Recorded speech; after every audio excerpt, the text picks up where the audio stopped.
Magandang umaga! Aking kagalakan na kayo ay bigyan ng panibagong kaalaman. Ang paksang tatalakayin natin ngayon ay ang mga paraan ng panghihikayat sa proyektong panturismo. Base sa ating pananaliksik, mayroon tayong 4 na paraan. Ang unang paraan ay sa pamamagitan ng poster. Ito ay karaniwang tekstual at graphic ang elemento na dinedesenyo upang kapansin-pansin at makapagbigay kaalaman.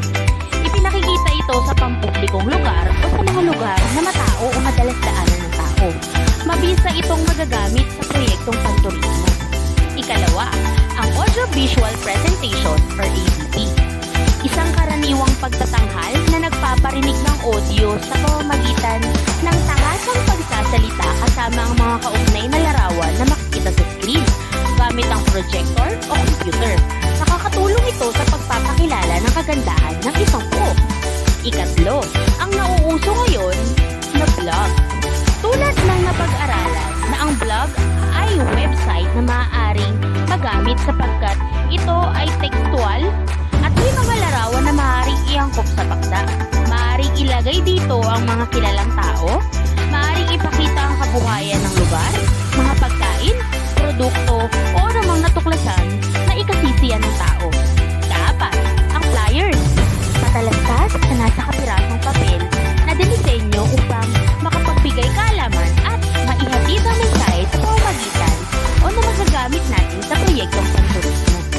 Kung mayroon tayong iba't ibang klaseng paraan, mayroon naman tayong tinatawag na mga hakbang o mga dapat sundin o dapat nating isaalang-alang sa paggawa ng proyektong panturismo. Unang-una, dapat maging tiyak ka sa iyong layunin. Ikalawa, piliin ang magiging paksa ng proyekto. Maaaring sa Pilipinas o sa labas ng ating bansa.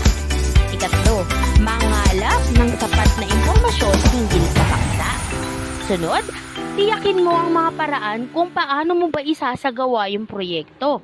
Ikalima, lapatan ito ng mga angkop na larawan na sa tingin mo kikintal sa isipan ng iyong target na manonood o mga turista.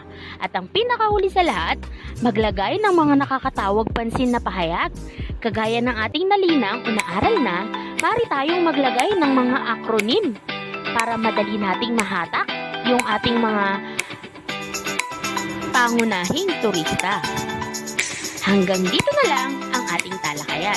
Hanggang sa susunod na talakayan, ako po ulit si Binibining Angelica Paran.